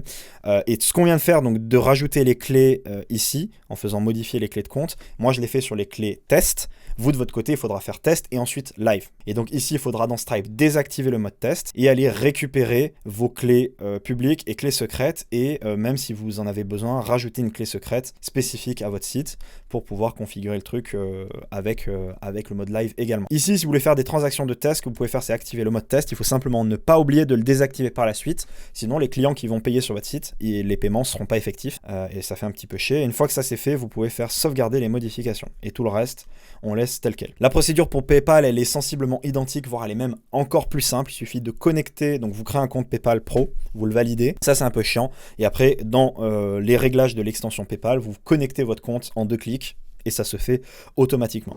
Alors maintenant qu'on a vu comment configurer nos modes de paiement, ce qu'on va faire ensemble, c'est qu'on va voir comment configurer notre formulaire de paiement. Alors c'est deux choses différentes. Les modes de paiement, c'est ce qui permet de percevoir les paiements. Le formulaire de paiement, c'est la page qui va s'afficher avec le formulaire que les utilisateurs vont remplir avec leur nom, leur prénom, leur adresse, etc. et leurs informations de paiement, qui va permettre de lancer la commande. Ce formulaire de paiement, il y a plusieurs façons de le faire dans WordPress en fonction du thème que vous avez. Vous avez plein de plugins différents qui permettent de le faire. Vous avez une méthode par défaut avec Divi qui consiste à aller ici dans Divi Theme Builder. Dans Theme Builder, vous allez pouvoir ici créer un modèle, construire un modèle ici et construire un modèle de checkout. Dans cette page, vous allez pouvoir créer une page stylée avec tous les éléments que vous voulez. Et à l'intérieur, rajouter dans Divi, vous avez un module qui s'appelle information de paiement, etc. Vous pouvez mettre ça et faire votre page avec ça. C'est une méthode qui est simple, qui fonctionne, qui est facile à mettre en place, pour ça que je ne montre pas dans le détail, ça fonctionne très bien. Le problème, c'est que cette méthode-là, elle n'est pas optimale pour la conversion, c'est-à-dire que nous, on va avoir un certain nombre de visiteurs sur notre site, en bout de course, on va avoir un certain nombre de commandes, et on veut qu'un maximum de personnes convertissent, passent de l'étape de « je suis pas encore client » à l'étape de « j'ai acheté ». Et pour ça, il y a plein de paramètres qui peuvent avoir une incidence, comme la taille du formulaire, le nombre de champs à remplir, la facilité de remplir les champs, l'apparence de la page. Il y a plein de trucs qui peuvent avoir un impact. Du coup, pour éviter cette méthode qui n'est pas optimale, nous, on va utiliser un plugin qui s'appelle Checkout WC. Checkout for WooCommerce. Ce plugin, il est très puissant pour la conversion puisqu'il est optimisé à mort. Vraiment, il est incroyable. Vous avez énormément de fonctionnalités qui vont augmenter le résultat final, comme l'autocomplétion de l'adresse par exemple, ce qui fait que quand vous commencez à rentrer votre adresse, ça vous suggère des adresses en fonction du début que vous avez déjà marqué. Donc vous allez marquer par exemple 39 boulevard Cara et ça va vous proposer le boulevard Carabassel, ce qui permet d'aller plus vite. Et ça incite à remplir le formulaire. Vous avez la vérification du numéro de téléphone, vous avez... vraiment, je ne vais pas vous faire la liste de toutes les fonctionnalités, mais c'est incroyable à quel point ce plugin est puissant. C'est un plugin qui est payant, qui coûte assez cher, mais je vous donne quand même une version désactivée, c'est-à-dire une version où la licence, elle sera pas...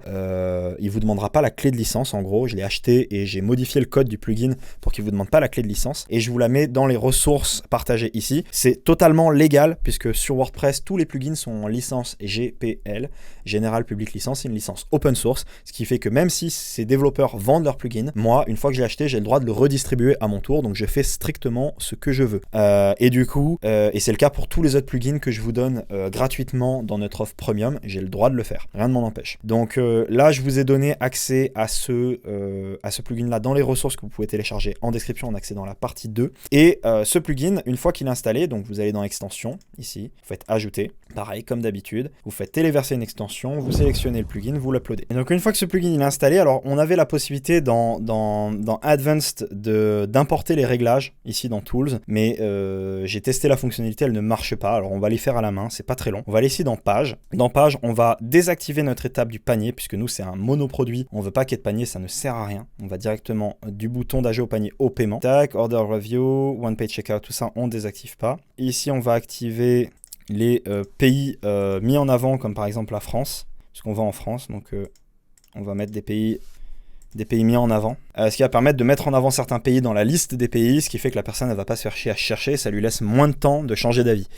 On a pas mal d'options comme ça d'optimisation. Tac, tac, tac. L'adresse autocomplète de Google, on va l'activer, mais il faut prendre une clé API sur Google, donc il faut un compte Google Cloud. C'est pas compliqué à mettre en place, mais je vais pas montrer ça dans cette vidéo parce que ça va être un petit peu trop long. Et on peut ici... tac, tac, tac, tac, tac. C'est où qu'on fait ça déjà? Utiliser le téléphone international. Et le format, on met le format international. Ce qui va rajouter le petit plus 33 devant le numéro de téléphone. Tac, tac, tac. Et hide coupon. Il y a un truc aussi, hide optional address field behind links. Ok, on fait enregistrer. Tout est bon. Et on a plein d'autres options comme les order bump, le sidecar, enfin pas mal d'options avancées qu'on ne va pas couvrir maintenant dans cette vidéo. Dans apparence ici, dans start ici, on peut activer le template. Moi je l'ai déjà fait, mais vous pouvez le faire ici en faisant activer et enregistrer. Et une fois que vous avez fait ça, ici, vous pouvez choisir un template pour votre checkout. Moi, celui-ci me plaît bien. Il est vachement beau, le Groove, ici. Il a une belle couleur, une belle apparence. Donc, on va utiliser celui-là. Mais vous en avez d'autres. Celui-là, franchement, me plaît bien. Donc, ça, je laisse comme ça. Et maintenant, vous allez voir que si je vais au checkout, ça fonctionne bien. Mais on a encore deux petits trucs à faire à ce niveau-là. La première chose qu'il va falloir faire, c'est que moi, comme je suis sur un monoproduit, je veux vraiment... Alors, j'ai déjà désactivé l'étape du panier, mais le panier, il existe encore. Ce que je vais faire, c'est que je vais rajouter un autre plugin qui s'appelle Direct Checkout et qui permet vraiment de désactiver le panier complètement. Donc on va l'installer, on fait direct check et il va me le proposer. C'est celui-ci créé par Quad Layers. Je fais installer, je fais activer. C'est un plugin qui est pas parfait pour le coup, il a pas mal de défauts, mais pour l'utilisation qu'on en a ici, ça suffit amplement. Je vais activer, je vais dans WooCommerce, dans Réglages, et ici dans Direct Checkout, j'ai des petits réglages, notamment ici, Add to Cart Redirect, yes, au Checkout, je redirige, dès qu'on ajoute au panier, je redirige au Checkout, Replace Cart URL, je mets remplacé par l'adresse du Checkout, ce qui fait que si je mets l'adresse du panier, ça va me rediriger au paiement, et ici dans Product, je peux changer le texte d'ajout au panier, mais moi je ne vais pas utiliser cette méthode-là. Ce que je vais faire, c'est que sur ma page ici, lorsque je veux aller au panier, j'ai un bouton ici, donc je vais aller modifier ma page. Et ce que je vais faire, c'est que vous voyez que si je vais dans mon produit ici, c'est un petit hack WooCommerce que je vous fais découvrir, qui permet d'aller directement au panier et d'ajouter le produit au panier. Alors ce qu'on va faire ici, c'est que dans mon bouton, plutôt que de mettre un bouton ajouter au panier, non c'est Woo au panier, voilà c'est celui-là. Il est mal traduit. Plutôt que d'ajouter ce bouton d'ajout au panier là, dont je ne peux pas changer le texte ici, et ben comme moi je veux mettre un texte personnalisé sur mes boutons, ce que je vais faire c'est que je vais utiliser un bouton normal, un bouton Shop Now. Je peux le faire que sur une page de vente comme celle-ci, hein, cette technique, mais là en l'occurrence elle marche très bien. Ici je vais mettre un lien. Le lien ça va être le lien de mon paiement. Et donc mon lien ça sera tuto alphajo.com / alors je vais mettre https // comme ça, commander / point d'interrogation add to cart égale, et là je vais aller récupérer l'ID du produit. Alors c'est pas celle-ci qu'il faut récupérer parce que c'est un produit variable, il faut que j'aille dans modifier ici. Et dans modifier ici, dans mon produit, dans modifier, là, j'ai des variations. Et celle que je dois récupérer, c'est cette ID là, l'ID de variation. Je récupère juste le nombre, c'est 20. Donc c'est 20 ici. Et là, je fais add to cart and quantity égale 1. Ce que ça va faire, c'est que ça va me rediriger au paiement, au checkout, et ça va ajouter automatiquement au panier ce produit en quantité avec un seul exemplaire.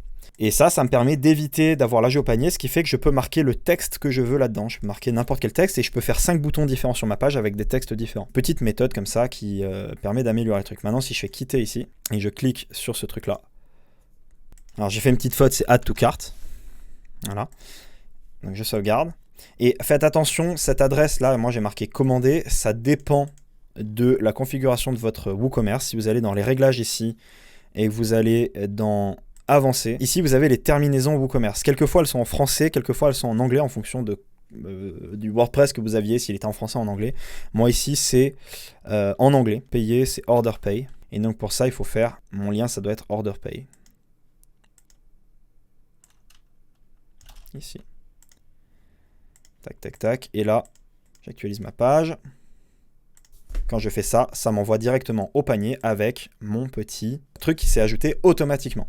Ici, j'ai les numéros de téléphone et si je mets le pays France, il faut que j'aille changer le pays par défaut dans les réglages de WooCommerce, ça mettra automatiquement le numéro France. Donc là, on peut faire un paiement de test. Ça, c'est normal que ça ne marche pas, j'ai pas mis la clé API, donc on s'en fiche. Voilà, Nice. Le numéro de téléphone, je mets un numéro de téléphone au pif. Hein. Voilà. Si je mets un nombre en trop, ça me dit que c'est pas valide. Et là, si je fais procéder au paiement, je peux faire ici un paiement test, étant donné qu'on a Stripe en mode test. Je peux mettre 42, 42, 42, 42, 42. Ouais, il me la propose ici en plus. C'est une carte de test. Et là, je peux mettre la date d'expiration. On met n'importe quoi, tant que c'est dans le futur. Et là, je mets n'importe quoi aussi. Et là, si je finalise la commande, j'ai une commande qui va être reçue automatiquement. Et là, donc, si je vais dans tableau de bord, ici, dans mes commandes, j'ai une commande qui a été passée. Et là, vous allez voir qu'automatiquement, je peux aller commander le produit sur AliExpress grâce à ce bouton vert To Order. Et là, la commande a été passée. Alors cette page, elle est très moche, la page de confirmation de commande, donc on va aller la modifier également. Donc pour ce faire, on va aller dans Checkout WC ici, dans Page, et là, dans Thank You, on va pouvoir modifier et rajouter, enfin autoriser le Thank You Page. Voilà. Et là, si j'actualise cette page, c'est plus joli comme ça. Donc voilà, ensuite on a la possibilité de modifier l'apparence de ce checkout dans les réglages. Là, on va pas rentrer dans les détails, c'est pas très utile. Donc voilà, notre checkout, il fonctionne. Nos moyens de paiement fonctionnent, Stripe fonctionne, la commande est passée. On commence à voir le bout du tunnel. Alors ce qu'il va falloir faire maintenant également, c'est qu'on va devoir configurer les paramètres par défaut de WooCommerce, y compris la livraison, ce genre de choses. Alors pour ce faire, on va aller dans WooCommerce ici, dans nos réglages. Et dans nos réglages, on va réaliser différents paramètres. Alors le premier, c'est le pays état par défaut, on va mettre France. Tac, tac, tac. L'adresse de notre entreprise, je ne vais pas le faire là, mais vous pouvez remplir toutes ces informations-là. Vous pouvez passer sur chacun des onglets un par un pour aller modifier les réglages. Là, on est en euros, la currency. La position de la devise, on va la mettre à droite puisque c'est de l'euro. Le séparateur des milliers, un espace. Séparateur décimal, on met une virgule. Le nombre de décimales, on en met 2. Tac, tac. Et voilà, et vous modifiez tous ces petits réglages ici. Pareil, dans produit, il y a parfois des réglages qu'on peut modifier ici. Donc on fait tout ça. L'expédition à la page boutique, on s'en fout, on va mettre accueil. Voilà. On s'en fiche. On peut même en désélectionner, on n'en met aucune. On fait tout ça, expédition, alors les paiements on les a vus déjà. Dans expédition ici, on va ajouter simplement notre expédition. Donc nous c'est une livraison gratuite, donc je rajoute une zone d'expédition, c'est UE. Là je vais mettre tous les pays de l'Union Européenne, bon pour le coup je vais mettre que la France. Ah non, je peux mettre déjà Union Européenne je crois. Non, ou Europe, ouais je peux mettre l'Europe. Voilà. Et quand la personne elle aura mis une adresse qui est en Europe, et je peux limiter à des codes postaux également, ça activera cette livraison-là. Et si jamais elle met autre chose, ça marchera pas. Et là, je vais ajouter une méthode de livraison. C'est une livraison gratuite. Sinon, on a la livraison en point de vente ou la livraison en forfait, donc un tarif fixe. Livraison gratuite, je fais ajouter une méthode. Et ici, je vais pouvoir la modifier. Et je vais pouvoir l'expédition gratuite requiert, par exemple, un code promo, un montant minimum de commande, etc. Nous, c'est gratuit, dans tous les cas. Elle est comprise dans le prix du produit. Et je fais, j'ai rien à faire. Je peux faire enregistrer, ça s'est fait tout seul. Et ici, je vais avoir les options de livraison. Je peux activer d'autres options, faire des calculs ou faire des classes d'expédition. Tout ça, en ce qui me concerne, on s'en fiche parce qu'en fait, ma livraison, elle est faite en dropshipping. C'est pas moi qui gère cette partie-là. Mais en tout cas, on a énormément de réglages pour le faire. Ensuite, on a les réglages des paiements qu'on a déjà vus, les réglages de confidentialité, les réglages email, donc les emails que vous voulez recevoir, les emails que vous voulez envoyer. Il y a un plugin qui permet de modifier l'apparence des emails de confirmation de commande qui s'appelle Cadence WooCommerce Email Designer, Cadence avec un K, je crois, qui est un bon plugin pour modifier l'apparence des emails. Ça se fait dans apparence personnalisée, je crois, une fois que le plugin est installé. Moi, je vais pas le faire, je vais laisser par défaut parce que franchement, je m'en fiche. C'est un détail. Et ensuite, on a d'autres paramètres comme les paramètres avancés qui peuvent nous intéresser. Donc voilà, c'est tout pour les réglages de WooCommerce. Alors ce site, il commence à avoir une sacrée gueule, il est fonctionnel, il reçoit les commandes, etc. Ça marche vraiment bien, mais il manque encore 2-3 petites choses pour qu'il soit optimal. La première chose, c'est que si on lance un audit sur le site PageSpeed ici, sur cet outil-là, pour auditer notre site, on va s'apercevoir que niveau de temps de chargement, on n'est pas parfait. Alors le temps de chargement, pourquoi c'est important ? Il faut que vous sachiez qu'une seconde de temps de chargement en plus sur un site e-commerce, c'est en moyenne 10% du chiffre d'affaires qui part en fumée. C'est une statistique que j'avais sortie d'une étude que j'avais vue il y a quelques années. Ça datait déjà de 2010 à l'époque. Aujourd'hui, ça doit être encore pire que 10%, puisque les gens sont de plus en plus habitués à ce que ça aille vite. Et du coup, pourquoi ça fait ça ? Simplement parce que les gens sont impatients et se barrent parce que votre site ne charge pas assez vite. Et plus votre site est lent, plus c'est exponentiel en fait. Si votre site il met 4 secondes pour charger chaque page, c'est pas 10% que vous perdez, c'est 60% que vous allez perdre au niveau de vos conversions. Donc c'est vraiment un truc sur lequel il faut faire très gaffe. Et deuxièmement, parce que les algorithmes de Google, de vos plateformes de pub, de tout ce qu'on va voir après, ils tiennent compte du temps de chargement dans leurs algorithmes de classement. C'est-à-dire que s'ils voient que votre site il est trop lent, ils vont moins bien vous référencer ou moins bien vous mettre en avant et c'est dommage. Et donc ça, c'est du chiffre d'affaires qui est perdu. Alors cette optimisation pour le temps de chargement, elle utilise le plugin qui s'appelle Lightspeed. C'est pour ça qu'on a pris un serveur chez Hostinger, parce que Hostinger, ils utilisent une technologie de serveur qui est compatible avec le plugin WordPress qui s'appelle Lightspeed. Pourquoi Lightspeed ? Parce que c'est le meilleur plugin sur WordPress, tout simplement. Alors pour ce faire, il faut configurer ce plugin qui s'appelle Lightspeed Cache. Le truc, c'est que ça peut être assez technique, voire même extrêmement technique. Pour le coup, c'est très difficile. Et ça, c'est une des choses qui est déjà faite dans notre offre premium, pour vous n'ayez pas à la faire. Ça m'a demandé 50 heures de travail pour trouver les réglages optimaux, pour faire en sorte que ça provoque pas de bugs, et pour faire en sorte d'avoir des scores qui atteignent le sommet, pour être sûr que votre site il soit vraiment très performant. Ça, c'est la première chose. La deuxième chose qui manque sur ce site, c'est la sécurisation. Il faut savoir que WordPress, c'est 60% des sites internet encore à l'heure actuelle. Donc, c'est un outil qui est extrêmement répandu. Et justement, parce qu'il est extrêmement répandu et qu'il est populaire, il est aussi connu des hackers. Parce qu'il y a beaucoup de sites WordPress et donc les hackers, ils savent que il est facile de trouver des sites qui sont mal sécurisés et de les pirater. Alors pour éviter ce problème, il faut installer et configurer plusieurs extensions, notamment WordFence et une extension qui s'appelle WPS Hide Login. C'est également des choses qu'on a déjà faites pour vous dans notre modèle qui est fourni dans notre offre premium. Comme ça, vous n'avez pas besoin de le faire vous-même. Et on a également, et ça par contre c'est déjà le cas, dans notre thème enfant, on a désactivé certaines fonctionnalités de WordPress dont vous n'aurez pas besoin et qui provoquent des failles de sécurité, comme le script XML RPC. Je rentre pas dans les détails, mais c'est une API qui permet de communiquer entre WordPress et par exemple une application mobile. Ça ne sert strictement jamais, quasiment personne s'en sert.